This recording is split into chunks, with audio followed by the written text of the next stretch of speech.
Entonces, en el Salmo 135 y versículo 9 en adelante, y así dice: Jesús, en tu nombre, que no te dice, que envió señales y prodigios en medio de ti, oh Egipto, contra Faraón y contra todos sus y a todos los reyes de Canaán, y dio la tierra de ellos en heredad a Israel su pueblo. Yo quiero leer de vuelta el versículo 12, donde dice: y dio la tierra de ellos en heredad a Israel su pueblo. Gracias por esta palabra, Señor. Añade entendimiento, bendición, claridad, transparencia, Señor, para que podamos ver y vernos en esta palabra también. En el nombre de Jesús. Amén y amén. Gloria a Dios. Hermanos, tomen asiento. Y bueno, vamos en coche, ¿no? Siempre decimos más o menos esa frase, o antes la solía usar bastante, en el sentido que más que en coche, vamos en limusina con Dios, vamos de lujo, vamos en primera clase. Es tremendo lo que Dios tiene para nosotros, y que Dios nos ayude, ¿sí?, a abrir nuestro entendimiento, a que tengamos claridad en el entender, y bueno, y hacer los ajustes necesarios para un tiempo que ya es. Iba a decir un tiempo que ya viene, pero ahí me estaría atrasando. En realidad, un tiempo que ya es. Un tiempo de llegada, un tiempo de cruzar la meta. ¿Cuántos dicen, ya viene Cristo? Viene en cualquier momento, las señales están cumplidas. ¿Qué falta? Falta que venga nada más, ¿no? Es simplemente, y ya es el tiempo. Cuanto más entonces, más apresurado todavía entonces, esto que hoy Dios nos está queriendo decir, anticipar, que se anticipa aún a la venida de Jesús, que es que nosotros crucemos nuestras metas. Por no decir que crucemos las metas de Dios para nosotros. Dios tenía para su pueblo Israel una meta final, era cruzar el Jordán. Venían en el Éxodo. La meta era cruzar el Jordán hacia el otro lado, donde estaba la herencia de ellos. Leíamos en el versículo 2, Dios le quería dar a Israel su pueblo. ¿Cuántos se saben pueblo de Dios? ¿Vos sabés el significado que tiene eso? Eso te hace heredero. La herencia, como en el cielo, en la tierra también. Y estamos más cerca que cuando creemos de nuestra meta final, que es llegar al cielo, sino nuestra meta terrenal de pasar nuestro Jordán, de entrar a las promesas de Dios. Porque ¿cuántos decimos con nuestra mano levantada, porque yo tengo promesas de Dios? Vos tenés promesas de Dios, ¿verdad? Dios te ha prometido tremendas cosas. Mira, toda una biblioteca te prometió. Eso quiere decir Biblia. Una cantidad enorme de cosas que son para todos, sin excepción de personas, pero también hay personales. Hay tratos personales.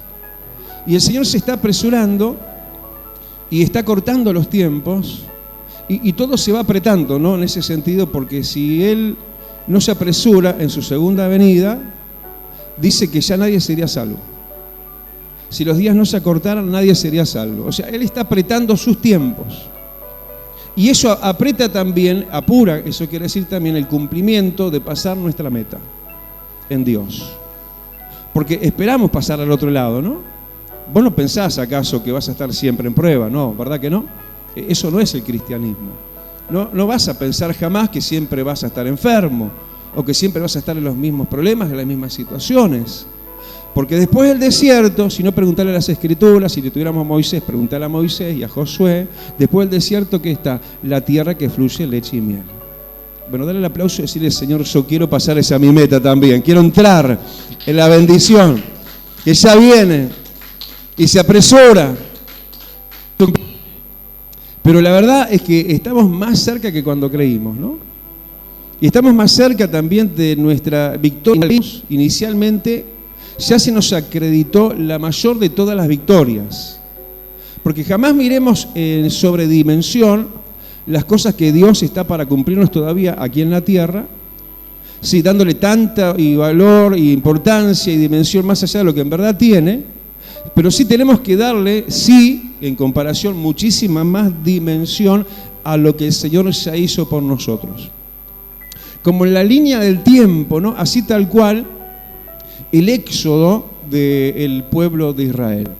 Ellos, para poder partir, para poder empezar esta carrera, para ponerse en curso hacia la línea final, de pasar hacia el otro lado, decíamos que es tipo también de la salvación, y entrar nosotros en la tierra que fluye leche y miel, las promesas de Dios, ellos de arranque tuvieron que tener una enorme y gran victoria, que es nada más que símbolo y tipo, ¿no? Que es así, tenemos que valorar más todavía, que es la que ya tenemos desde Cristo, desde nuestro arranque, desde nuestro vamos, y esa tiene que ser nuestra victoria, que nos ensanche nuestro pecho y nos alegre el corazón y nos envalentone para conquistar lo que está para conquistar todavía. ¿Alguien me sigue, me entiende? Yo sé que es como un trabalenguas por momentos, ¿no? Pero la verdad es que lo primero, justamente en ese sentido, como para seguirlo explicando mejor, eso es lo primero que el Señor, la Escritura en este Salmo 135, a ellos, y que ellos no se tenían que olvidar que el Señor ya los había hecho libres de Faraón, que es tipo de Satanás. Ya los había hecho libres de la esclavitud. Y eso tenía que ser un hecho de recordatorio, un hecho no olvidado. Jamás te olvides de la enorme y hermosísima, gloriosísima e infinita, de grande victoria que el Señor ya venció a nuestro faraón espiritual, venció a Satanás y nos libró de sus garras. ¿Cuántos gritan amén? Bueno, dale el aplauso y decirle gracias, Señor, porque esa primera gran victoria ya la tengo. Aleluya. Pero eso los ponía a ellos en carrera y en camino de lo que conocemos en la Escritura, que es el Éxodo. El ponerse los ponía entonces en el rumbo hacia la tierra prometida, hacia la heredad prometida. O sea, es fundamental esto, hermano. Nosotros justamente como fundamento, el Señor nos recuerda, como ellos lo explicaron en el Salmo 135, lo que Él ya había hecho por ellos, la mayor liberación y el mayor milagro pedido, y es que Cristo venció en la cruz del Calvario. Es lo máximo. Entonces, lo otro, como te decía recién, sí es importante lo que estamos esperando, ¿no? Pero no se sobredimensiona. Pero mencionado ya lo tenemos. Y es que Cristo venció en la cruz del Calvario. Creo que se merece otro aplauso, ¿eh? Aleluya. Creo que hay que alabarle más. Porque ya Faraón fue vencido. Aleluya. Y cómo detalla, ¿no? El versículo 9 dice que enviando señales y prodigios, Dios venció a Faraón. ¿Y querés señal más grande que la señal de la cruz? Mirá qué señal. Tipificada, ¿sí? Las señales enormes que hubieron en el momento de la liberación del pueblo de Dios, de las garras, de esclavitud de Faraón, sí, muchas señales tremendas de Dios. Las 10 plagas, por ejemplo. Pero qué señal magnífica y manifiesta que tenemos, la señal de la cruz. Verticalidad y horizontalidad, eso es la cruz. Dios haciendo la paz con el hombre, con la humanidad. Y el Señor extendiendo sus brazos, anchos brazos, a toda la humanidad. Maravilloso. Él muriendo en la cruz del Calvario, Él expiando nuestra muerte, nuestra salvación a través de su sangre. A través de esto, como menciona el versículo 9, y este prodigio maravilloso de esta primera sobredimensionada por encima de todo lo demás que podamos hoy estar esperando de Dios, ¿eh? Ya tenemos lo más importante, gritamos amén. Señal, y qué prodigio en este caso, el prodigio de Él, siendo Dios, se hizo hombre. Mirá qué prodigio. Es un prodigio tremendo que un ciego reciba la vista. Es un prodigio tremendo que un sordo oiga, que un paralítico se levante. Pero ¿querés más prodigio? Que Dios se haga hombre. A través de señales y prodigios. A través del prodigio de que Jesús, habiendo estado muerto, resucitó el tercer día. Se levantó entre los muertos. ¿Te das cuenta qué enorme victoria? Y esto el Señor no quería que se le olvidaran, que se trataba solamente de simbolismo para ellos. Pero no tenían que olvidarse de la liberación de ellos. ¿Cuántos levantan su mano y dicen, Señor, que jamás me olvide de tu obra en la cruz? Que jamás quite de así mi mirada, de esa señal y eso prodigioso. Le damos un aplauso grande, aleluya, no sé. Resto. Volvemos a establecer bases de enamoramiento. Aleluya. De ese compañerismo con un Dios tan lindo, pero que no termina ahí la historia, no termina. Porque como ya dijimos, ellos transcurrieron un largo y árido camino a través de todo el desierto. Y justo antes de llegar, y casi ya entro, casi ya poseo, ya casi soy hecho un heredero de Dios, con todo lo que eso significa, imagínense, ¿no? Y de hecho, eso fue lo que significó, eso de ser esclavos y ser nada en medio de un desierto vacío de todo, ellos faltos de muchas cosas, pero ayudados por Dios a través de toda esa instancia, pasaron a ser propietarios, pasaron a ser dueños de toda la tierra.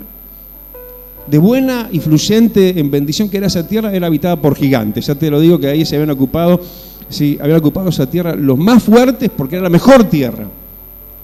¿Cuántos dicen Dios tiene lo mejor para mi vida? Ahora, lo que Dios nos revela en esta palabra, que justo, decí conmigo esa palabra, justo, cuando ya casi nos atropellan las bendiciones de Dios, amén. Pero justo ahí antes, es como que el diablo, hermano, había reservado lo mejor de sus escuadrones. Ahí como que, bueno, no los pudieron parar durante todo el éxodo del desierto del pueblo de Dios. Bueno, como que puso ahí lo más fortificado, Satanás. Por eso hay tanto renombre, y no solo en esta escritura, de estos dos reyes, que separaron la línea de llegada del pueblo de Dios, como diciendo, llegaron hasta acá, pero no van a pasar. Y se habla de estos dos reyes, el rey de Seón, versículo 10, y el rey Og de Basán.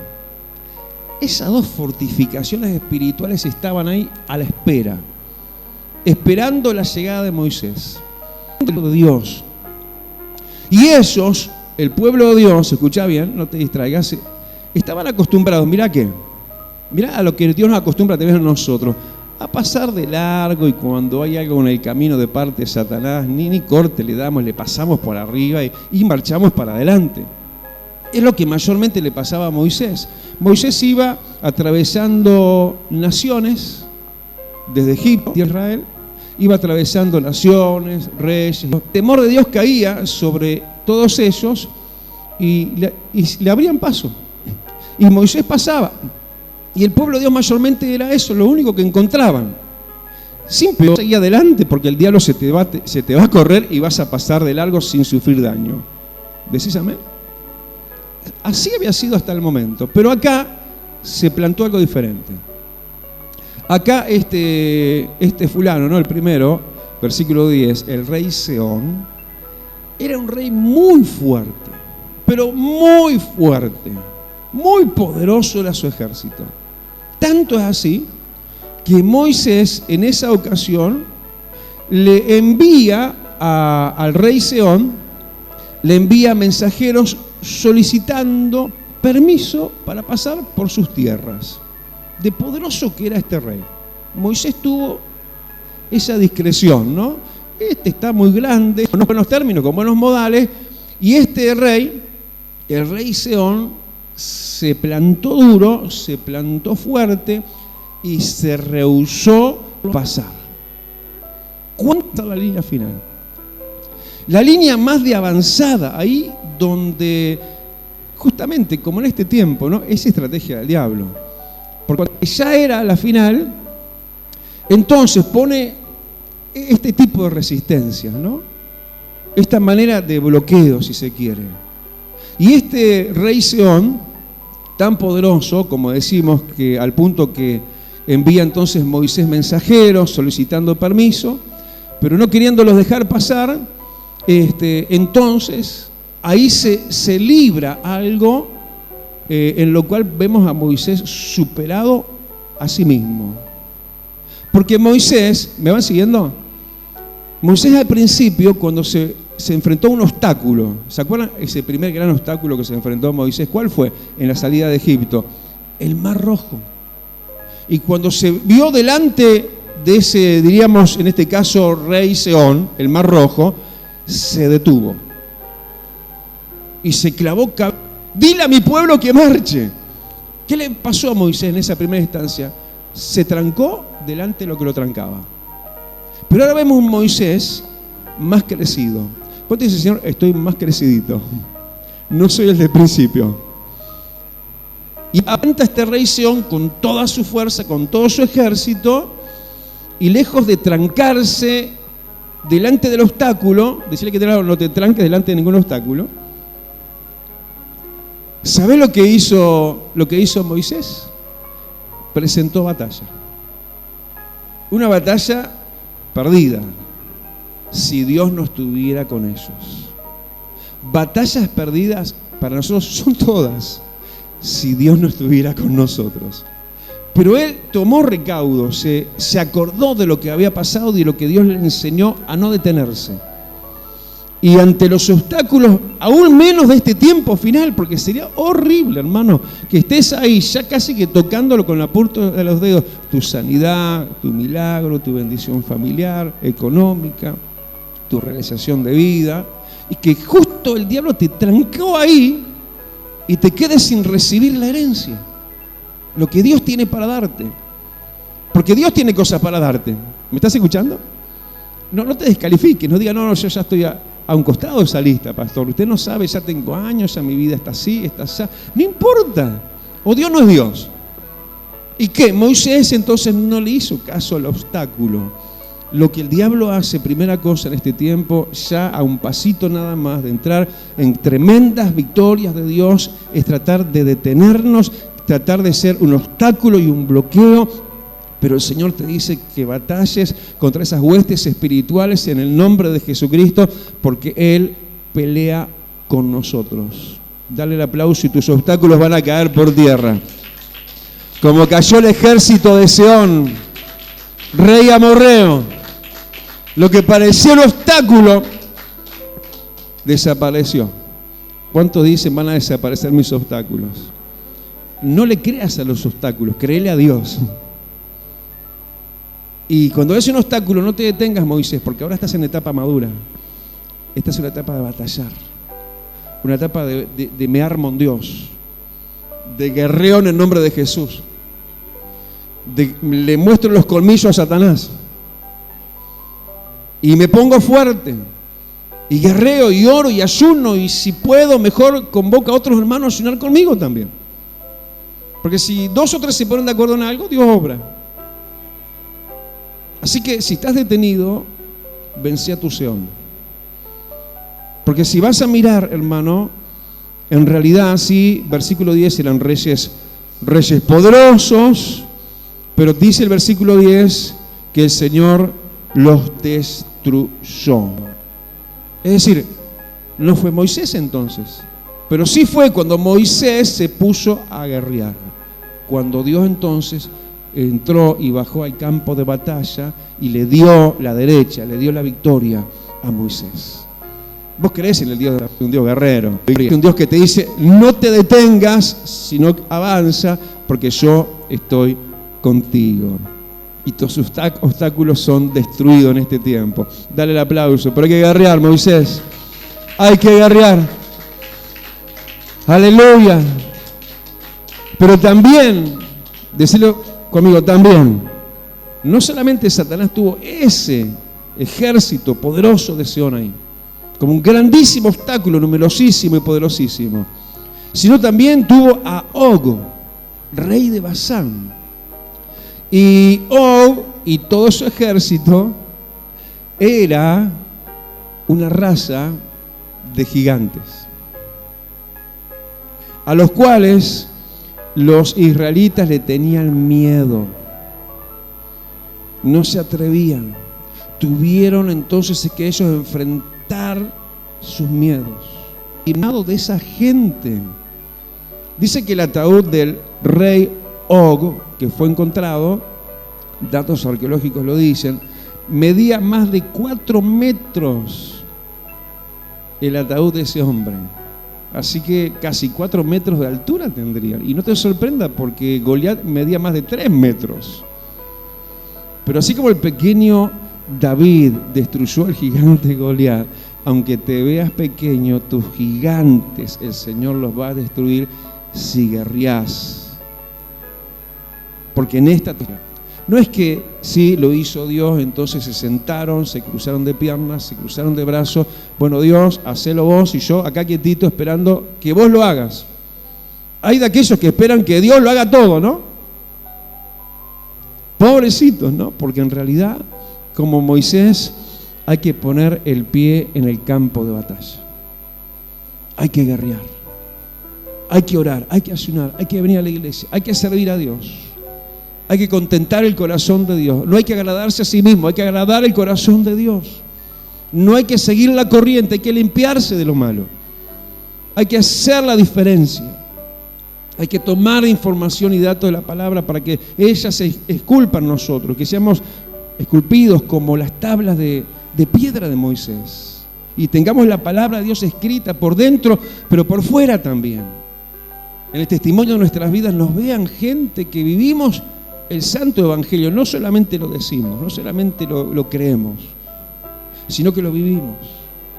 Empezando por nosotros mismos individualmente, donde nadie nos conoce, allí también somos fieles, y empezando muy especialmente en la familia. Y pongamos nuestro pie en el campo de batalla y no temamos a los gigantes, porque claro, naturalmente le tememos.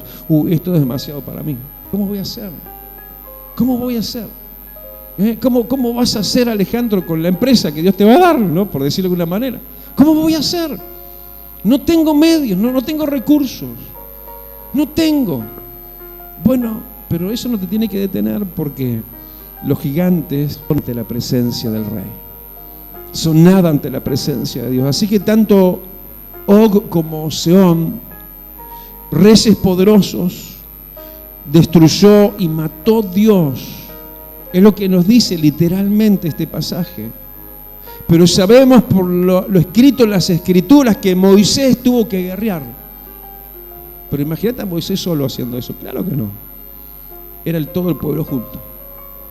Por eso vos tenés que estar unido a la iglesia, tenés que ser parte de toda la iglesia. No puedes cuando quieras, integralmente, permanentemente. Te guste o no te guste, estés cómodo o no, estés, no sé, de buena gana o no, estás siempre, estás. Porque entonces no sos visto solo, Moisés, sos visto como el ejército de Dios, como parte del ejército invencible. Porque así somos vistos en el mundo espiritual como lo que somos. Herederos, pero guerreros en Dios. Ellos eran originalmente otra cosa, eran esclavos. Moisés y toda esa generación habían sido esclavos, pero ya tenían un nuevo talante espiritual, eran guerreros en Dios. Sin haber recibido instrucciones, pero Dios los capacita. Y Dios nos capacita y nos dio las armas poderosas para la destrucción de estas últimas 2 fortalezas que hay que enfrentar. En el mapa de nuestra salida de Faraón, de Egipto, a la llegada a la tierra prometida, la etapa última final, la línea última que Satanás nos presenta, ¿sí? Son grandes obstáculos o grandes gigantes. Pero gloria a Dios, que bueno, vamos a ser vencidos, pero si nos damos por más que vencedores, vamos a ser más que vencedores. Aleluya. Y entonces, lo que estaba pronto para ellos fue para ellos. Era heredad, es verdad, pero tuvieron que ganársela. Tuvieron que guerrear, tuvieron que pelear por eso, tuvieron que vender a Og y a Sehón. Y entonces, versículo 12, dice que Dios le dio la tierra de ellos en heredad. En heredad a Israel, su pueblo. Es maravilloso. Y esto, y ya termino, ¿no? Porque no es tanta información lo que uno quiere amontonar, sino, bueno, ese estímulo también para que vos sepas y creas. En realidad, esto, como ya te dije, se estaba dando antes de la línea de entrada a la tierra prometida, antes del Jordán, al este del Jordán. Pero fue tal la victoria, si bien la heredad era del Jordán hacia el oeste, fue tanta la victoria que esa parte de la tierra ¿sí? Se les incluyó también como parte de la herencia a los israelitas. Y ahí estuvo la media tribu de Manasés y otra tribu aún en el antes. Es como decir, se les extendió más todavía la victoria. Se les extendió más la bendición todavía. Era aquello, pero además de aquello, Dios le dio esto otro también.